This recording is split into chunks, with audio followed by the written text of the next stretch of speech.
Good morning students.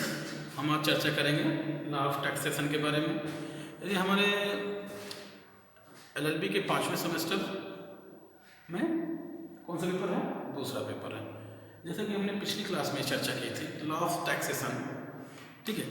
Law of taxation के बारे में क्या देखा था?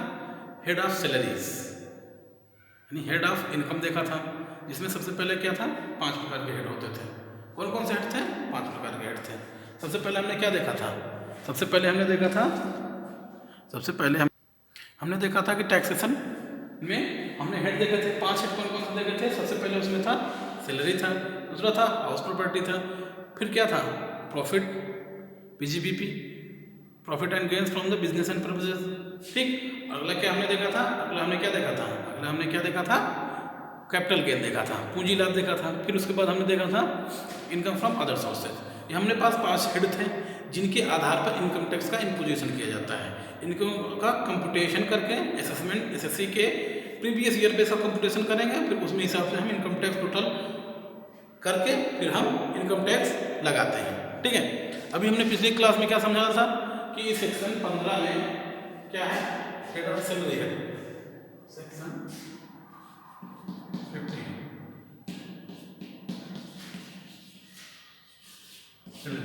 ठीक। सैलरी में क्या था? सैलरी 3 प्रकार से था, ठीक। एडवांस सैलरी, ड्यू और रिसीव और एरियर। ये 3 प्रकार की सैलरी को डिफाइन नहीं किया गया। उसमें क्या किया गया है? सैलरी को कोई भी जब एडवांस में आपको सैलरी मिल जाएगी वो भी टैक्सेबल होगी, और जब आपको प्राप्त होगी या प्राप्त होने का वादा कर दिया गया है तब भी आपको इस सैलरी हेड में टैक्सेबल होगी। और फिर एरियर, या आपको देना, उन्हें देना बाकी है, मालिक यदि ये कह दिया है कि हम आपको सैलरी देंगे या बाकी हुई सैलरी आपको मिलती है तो भी वो टैक्सेबल होती है, ठीक है। तो हमने क्या देखा था? ये सैलरी में क्या क्या चीज़ें होती हैं, ठीक है। फिर हम एक केस देखते हैं।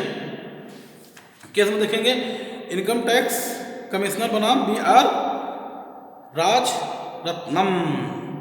क्या हुआ था? एडवांस सैलरी, ठीक है, लोन के रूप में एडवांस सैलरी जो था income tax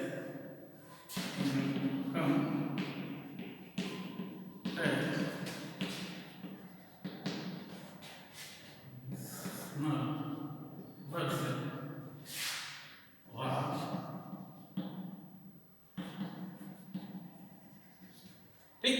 income tax commissioner personnel Rajaratnam, ठीक है, ठीक। Income tax commissioner personnel BR Rajaratnam. इसमें क्या हुआ था? एडवांस सैलरी थी, ठीक है, एडवांस सैलरी बाकी हुई थी।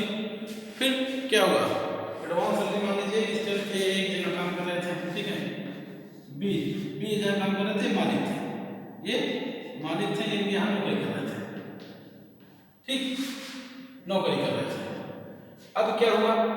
इन्होंने कुछ एडवांस सैलरी इनको दे दी, बाद में इन्होंने कहा कि ये एडवांस सैलरी नहीं है, ये आपको लोन हो गया है, एडवांस सैलरी को लोन कर दिया गया है, ठीक है। तो ये तो जो कहा गया है एडवांस सैलरी लोन के तौर पे दे दी गई है, वह एडवांस सैलरी ना मान के लोन मान लिया गया, तो यह पूरी तरह से टैक्सेबल नहीं होगी, ये एग्जम्प्टेड मानी गई, एग्जम्प्टेड नहीं मानी गई, ये लोन माना गया। जब लोन माना गया, जब से रिसीव हो ही नहीं, उसको पेमेंट उनको वापस करना है, तब वह टैक्सेबल नहीं होगा, ठीक। BR राजरत्नम, ठीक। इनकम टैक्स कमीशन के अंदर BR राजरत्नम में क्या कहा गया? एडवांस सैलरी यदि लोन के रूप में दे दी जाती है तो फिर उसको वापस करना पड़ेगा, उसके पास रहेगा तो है नहीं, तो वह पूरी तरह से टैक्सेबल नहीं होगा, ठीक है। अगला हम देखते हैं सैलरी में क्या क्या चीजें और आती हैं, ठीक है। सैलरी में और कौन कौन सी चीजें आती हैं? सैलरी में जैसे मान लीजिए आपने सैलरी में एक होता है बेसिक पे,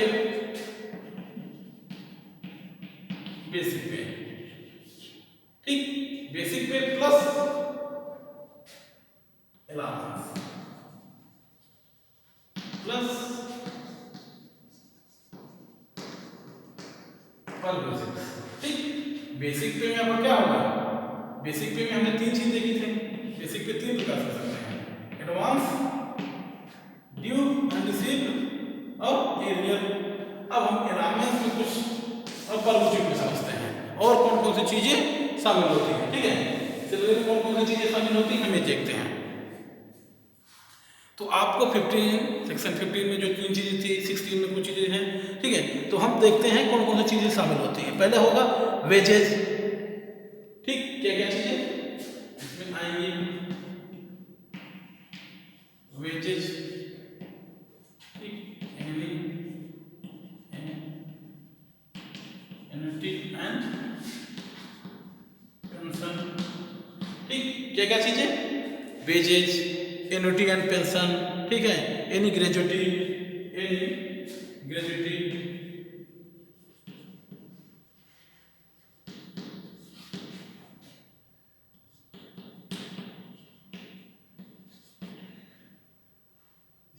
पेंशन रहेगा, मजबूरी हो जाएगा।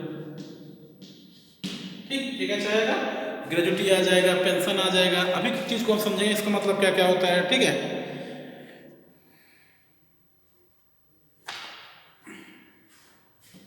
एनी फीस और कमीशन और in other profit and revenue. ठीक, कौन कौन सी चीजें आएंगी? वेजेज आएगा, ग्रेजुटी आएगी, एन्युटी आएगी, पेंशन आएगी, कोई फीस कमीशन हो जाएगा। ठीक है, एडिशनल कोई चीज हो जाती है, ठीक, वो चीज आ जाएगी, कोई फीस। ठीक है, कोई फीस, कमीशन और एडिशनल वेजेस,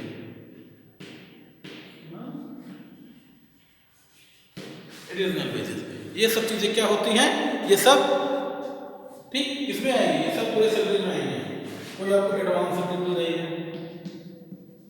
एडवांस नहीं, ठीक है, कोई अलाउंस और विजिट जोड़ देते हैं। ये सब किसमें आएंगे? आपके सैलरी हेड में जोड़ी जाएंगे। ठीक है, और क्या क्या जाएगा? ठीक,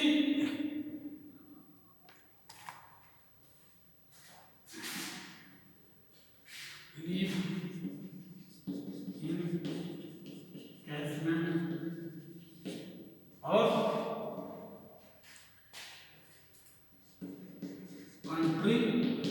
contribution of employee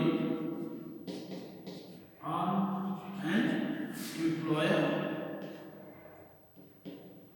in public provident fund और स्टैट्यूटरी प्रोविडेंट फंड। ठीक, तो किन किन चीजों में हमने देखा क्या क्या चीजें शामिल होती हैं इनकम टैक्स में। ठीक है, तो एक एक चीजों को हम समझते हैं। अब किसी भी व्यक्ति को कोई मजदूरी मिल रही है, किसी व्यक्ति को कोई मजदूरी मिल रही है तो उसमें शामिल हो जाएगी। ठीक है, यानी मान लीजिए कोई नौकरी किया है, उसे हर महीने 50,000 रुपये मिलती है मजदूरी। मजदूरी के तौर पे, वेजेस के तौर पे बहुत कुछ हो सकता है, बहुत कुछ पा सकते हैं। इफ इनकम टैक्स स्लैब के अंतर्गत आएंगे तब देखा जाएगा।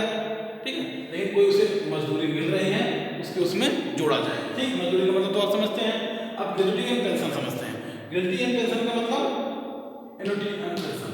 पेंशन का मतलब आप समझते हैं, रिटायरमेंट हो जाने के बाद जो पेंशन मिलती है कम्यूट कराया जाता है। अब आपने कहीं जॉब की, ठीक है, तो उसमें कुछ हिस्सा आपको कंपनी अपना रखते रह जाती है अपने अकाउंट में, ताकि आपके वृद्धा हो जाने के बाद वो आपको दिया जाता है रिटायरमेंट होने के बाद। ठीक, एन्युटी क्या होती है? वार्षिकी दिया जाता है। हर साल में कुछ ना कुछ आपको अकाउंट कोई काम करता है, बेहतर काम करता है तो उनमें दिया जाता है। ठीक है, वार्षिकी के तौर पर। पेंशन क्या होता है? जो लास्ट में मंथली मिलते हैं, चाहे आप उसको लास्ट में पूरा कम्यूट करा लें, पेंशन के तौर पे रखा जाता है। ठीक है, पेंशन तो समझते हैं। अब ग्रेजुटी क्या होती है? क्या होती है ग्रेजुटी? ये होता है कि लास्ट के साल में कुछ पैसा कंपनी आपको देती है, 4 लाख 5 लाख आपने उनके यहाँ काम किया है। ठीक है, उनको वो भी क्या जाएगा? वो भी सैलरी हेड में जोड़ा जाएगा।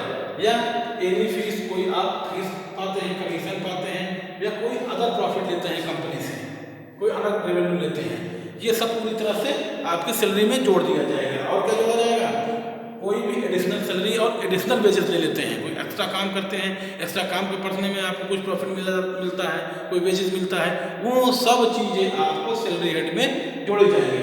कोई अलाउंस ऑन प्रोविजन मिलती है, कोई सुख सुविधाएं दे रहे हैं, कोई भत्ता दिया जा रहा है, ठीक है, कोई और सेवाएं दी जा रही हैं, नौकर दिया गया है, ठीक है, फ़ोन के लिए दिया गया है, कंपनी की तरफ से गाड़ी मिली है, इन सब चीज़ों को उसी में सब जोड़ दिया जाएगा। अब लीव क्या समझ माने होता है, जब कोई व्यक्ति अपना छुट्टी नहीं लेता है, जैसे साल में उसे कुछ छुट्टियां मिलती हैं, वो छुट्टियां लेता नहीं है, वो छुट्टियां लेता नहीं है, लेकिन क्या करता है, उसके बदले वो पैसा ले लेता है, तो वो भी सैलरी में जोड़ा जाएगा। अंतिम क्या है, कंपनी की तरफ से कंपनी या कोई व्यक्ति, कंपनी और वो व्यक्ति जो पब्लिक प्रोविडेंट फंड या स्टेचुटरी प्रोविडेंट फंड में डिपॉजिट करेगा, वो क्या होगा, वो भी सैलरी में जोड़ा जाएगा, ठीक है। तो ये चीजें पूरी जोड़ी जाएंगी सैलरी में, ये चीजें हमने देखा। अब मान लीजिए आपने सैलरी दे दी है, सैलरी में क्या क्या चीजें घटाई जाती हैं, कुछ डिडक्शन भी आपको दिया जाता है, जिसे स्टैंडर्ड डिडक्शन कहते हैं, ठीक है।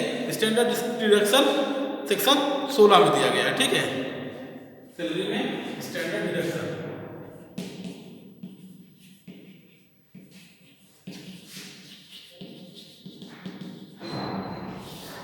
Standard deduction section 16। अब देखा सेक्शन 16 में स्टैंडर्ड डिडक्शन क्या क्या होते हैं, ठीक है। कर्मचारी को अपने पद व पेंशन में ग्रेजुटी में जो टैक्स के रूप में जो दिया जाता है, ठीक है। अब समझते हैं स्टैंडर्ड डिडक्शन, ये 30% का दिया जाता है हर एक व्यक्ति अपने, जैसे मान लीजिए कोई 3 लाख की सैलरी पाता है, 5 लाख की सैलरी पाता है, सब कुछ जोड़ के टैक्स में कुछ देता है, तो कंपनी ये कहते हैं उसके अर्घ के तौर पे, कुछ रखने के तौर पे कुछ स्टैंडर्ड डिडक्शन देती है, मानक कटौती से कहा जाता है, मानक कटौती, मानक कटौती। मानक कटौती का मतलब होता है, कंपनी में जब कोई व्यक्ति काम कर रहा होता है, काम करने के लिए जब तो उसकी पूरी सैलरी में सभी हेड जोड़ दिए जाते हैं, जो चीज़ें हमने देखी, जोड़ दिए जाने के बाद उसे कुछ रुपए की छूट दी जाती है, कुछ परसेंट की छूट दी जाती है इनकम टैक्स एक्ट के द्वारा, इनकम टैक्स के एक्ट के द्वारा, ताकि पूरी टैक्स क्या हो, पूरा टैक्स क्या हो, पूरी सैलरी को टैक्सेबल ना बनाया जाए, उसका कुछ हिस्सा छोड़ दिया जाता है ताकि उसे अपनी मेहनताने के लिए, उसे काम करने के लिए उसे मिल सके, ठीक है। टोटल सैलरी को हम पूरा करते तो नहीं है, ठीक है। अब हम समझते हैं, अब मान लीजिए कोई कटौती मिल रही होती है, हर इसमें एक रूल ही है, ठीक है, कि कटौती दी जाएगी, माना कि स्टैंडर्ड डिडक्शन। फिर एक होता है, मान लीजिए विदेश से सैलरी प्राप्त की जाए तो उसको स्टैंडर्ड डिडक्शन नहीं दिया जाएगा। फिर एक बात है सेक्शन 17 एंटरटेनमेंट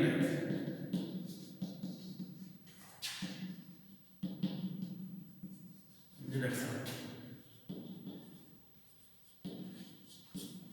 ठीक, एंटरटेनमेंट डिडक्शन यानी एंटरटेनमेंट अलाउंस कहा जाता है, एंटरटेनमेंट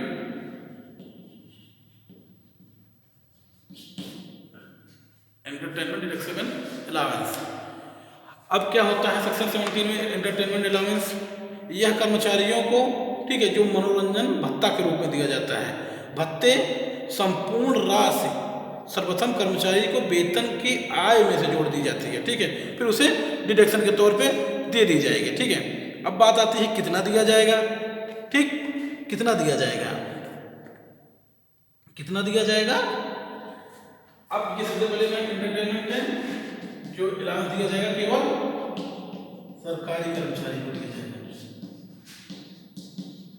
सरकारी कर्मचारी को दिया जाएगा।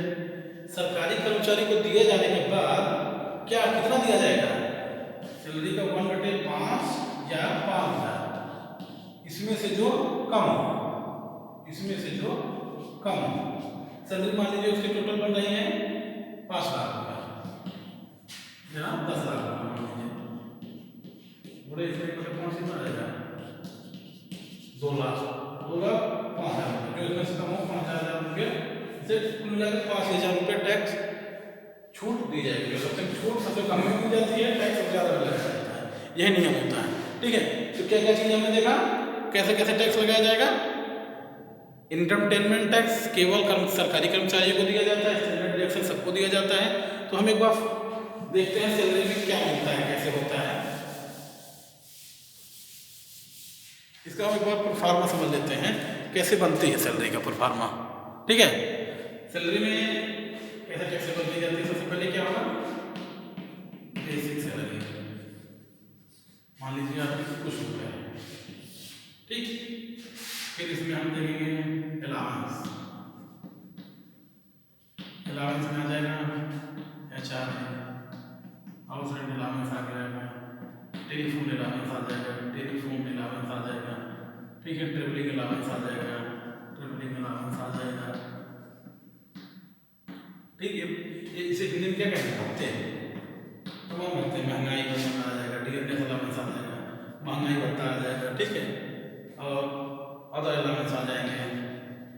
इसमें चिल्ड्रन की एजुकेशन अलाउंस आ जाएगा, अदर अलाउंस कैसे आ जाएगा, चिल्ड्रन के लिए children allowance, hostel allowance, scholarship allowance, तमाम जो चीज़ें अलाउंस के रूप में हैं ये जोड़ दी जाएंगे।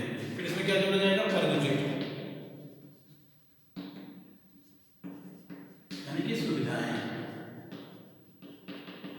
कार परगुजिट, कार, ठीक है, जो चीज़ में सुविधा, कार के लिए परगुजिट दी जाती है, जो सुविधाएं दी जाती हैं। सर्वेंट, सर्वेंट दे देते हैं, ठीक। हम जो चीज़ें ठीक किसी कंपनी में कोई करने वाला काम परगुजिट दिया जाएगा, उसे अलाउंस मिलना चाहिए, काफ़ी चीज़ें होती हैं, ठीक है। इतना हम एक एग्जाम्पल ले रहे हैं, मान लीजिए कि इसकी सैलरी बन रही है 5 लाख, इसकी सैलरी बन रही है 1 लाख पर मंथ है, ठीक। वो 12 महीने काम किया तो क्या होगी, 12 लाख की हो जाएगी,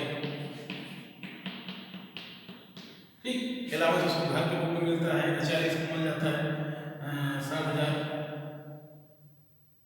1 लाख, 1 लाख, ठीक, 1 लाख, ये सब, ये घूमने का भत्ता दे दिया जाता है, ट्रेवलिंग अलाउंस दे दिया जाता है 50,000 रुपये, ठीक है, ये सब दे दिया जाता है 30,000 रुपये। इसे सब देते देते देते लास्ट में क्या आएगा, इसके बाद, ठीक, यहाँ पे स्टैंडर्ड डिडक्शन कर देंगे। फिर इसका क्या करेंगे, स्टैंडर्ड डिडक्शन दे देंगे, मान लीजिए 30%, ठीक। फिर उसमें दे देंगे एंटरटेनमेंट अलाउंस। फिर टोटल क्या बनेगा, टैक्सेबल सैलरी, टोटल जो आएगी वो उस पर टैक्स लगाया जाएगा, ठीक है। तो हमने क्या देखा इनकम टैक्स में हमने देखा हेड ऑफ सैलरी को देखा, हेड ऑफ सैलरी में क्या क्या चीज़ें आती हैं, टोटल क्या क्या चीज़ें जोड़ी जाती हैं, उसको कैसे टैक्सेबल किया जाता है, ठीक है। क्या क्या चीज़ें टैक्सेबल किया जाएगा सैलरी में, हमने देखा कौन कौन सी चीज़ें आएंगी, टोटल बना के उसको टैक्स कैसे निकाला जाएगा, ठीक है, ये हमने समझा। क्या क्या चीज़ें होंगी, अलाउंस दिए जाएंगे, प्रोविजन दी जाएगी, स्टैंडर्ड डिडक्शन और एंटरटेनमेंट अलाउंस घटाकर उसे सैलरी के रूप में पूरा टैक्सेबल बनाया जाएगा, ठीक है। आगे हम क्या देखेंगे, अगली वाली क्लास में हम देखेंगे इनकम फ्रॉम हाउस प्रॉपर्टी, यानी कि इनकम और घर से प्राप्त होने वाली आय के बारे में समझेंगे, ठीक है। अगली क्लास में हम इनकम फ्रॉम हाउस प्रॉपर्टी 22 से 27 तक section income from house property. अगली क्लास में क्या होगा, income from house property section 22 से लेकर 27 तक, ठीक है। एक एक चीज को आराम से हम लोग समझेंगे, आगे वाली क्लास में इसकी चर्चा होगी। Thank you.